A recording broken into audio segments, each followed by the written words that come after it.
I never thought the person I loved most in this world would be the one to shatter it completely. My name is Elena, and for as long as I can remember, my older sister Sophia was my safe place. We grew up in a beautiful old house on the edge of town, surrounded by rose gardens that our mother tended with such care. Our parents adored us both, but there was always something special between Sophia and me. She was the one who held me when I had nightmares, the one who whispered secrets under the covers, the one who promised we would always protect each other. Our parents passed away within months of each other. First Dad from a sudden heart attack, then Mom from the grief that followed. The pain was unbearable, but Sophia held my hand through every tear, every sleepless night. "We have each other," she would say softly, wiping my cheeks. "That's all we need." I believed her with my whole heart. The day we sat down with the lawyer to hear the will felt like the beginning of healing. Mom and Dad had left everything to both of us, but the family home, the savings account that held decades of their sacrifices, and a significant investment portfolio were meant to come to me.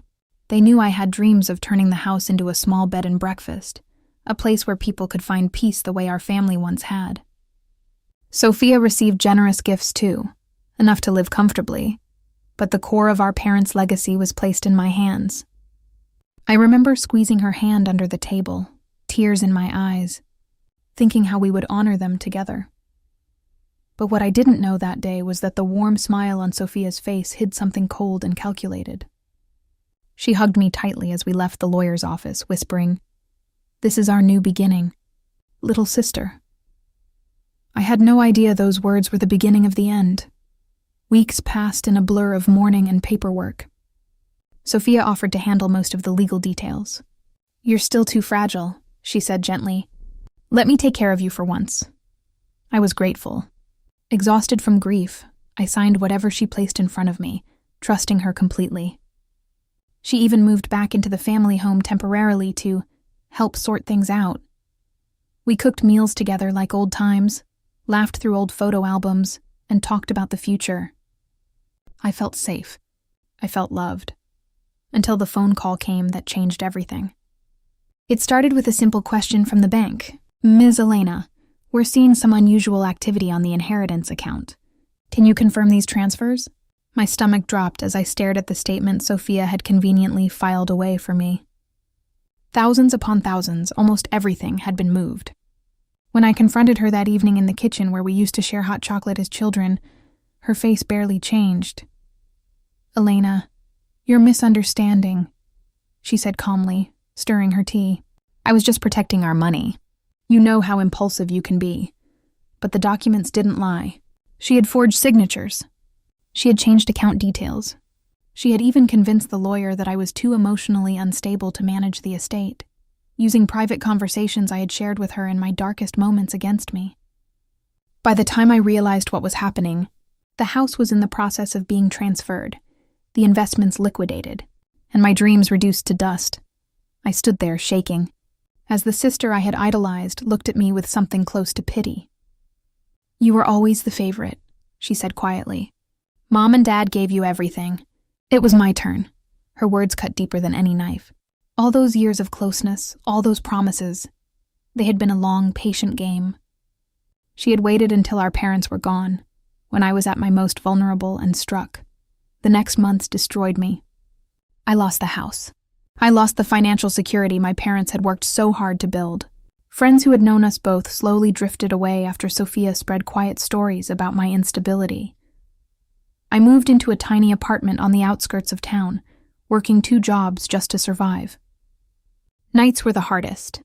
I would lie awake replaying every memory, every hug, every "I love you," wondering how someone who shared my blood could be so cruel. The betrayal felt like a living wound in my chest, raw, aching, impossible to ignore. There were days I wanted to give up.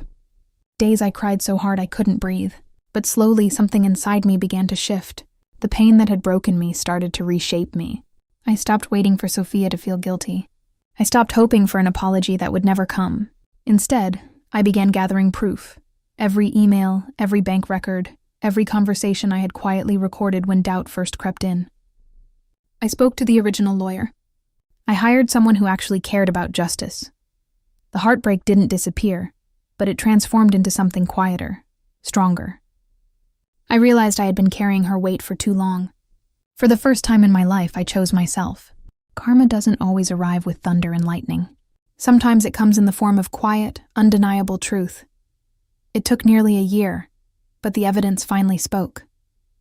The forged documents, the manipulated lawyer, the hidden accounts, everything came to light. Sophia had used the money to fund a lavish lifestyle she could never afford on her own. Luxury trips, expensive gifts for a new partner, even a down payment on a sleek downtown condo. When the authorities got involved, her carefully built facade crumbled. I will never forget the day she called me, voice trembling for the first time. "Elena, please." We're family. For a moment, the old me, the little sister who worshipped her, almost softened. But I remembered the girl who had been left with nothing but grief and empty promises. I simply said, "You made your choice. Now live with it." The courts ordered her to return what she had stolen. She lost the condo. She lost her reputation in our small community. Friends who had believed her stories began reaching out to me with apologies. Sophia was left facing the same emptiness she had forced upon me. I didn't need to destroy her. I simply let the truth do what truth always does. Today I sit in the restored family home. It took time and hard work, but I brought it back to life. The rose garden is blooming again. Sometimes I walk through the rooms and feel my parents' presence, not with sadness, but with quiet gratitude. I turn part of it into that little bed and breakfast I once dreamed of. Guests tell me they feel peace here. I hope they do, because I finally found mine.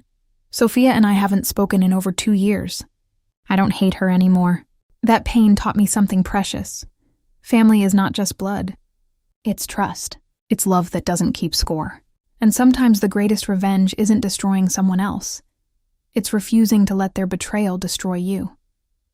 If you're watching this and carrying the weight of betrayal, especially from someone you love deeply, please know this. Your pain is real, but it does not get the final word. Heal at your own pace. Gather your strength. And when you're ready, choose yourself, fiercely, completely. The universe has a way of balancing the scales. Trust that, and trust that you are worthy of the life that was almost taken from you. Thank you for listening to my story. If it touched your heart, share it with someone who needs to hear that they are not alone. Until next time, protect your peace.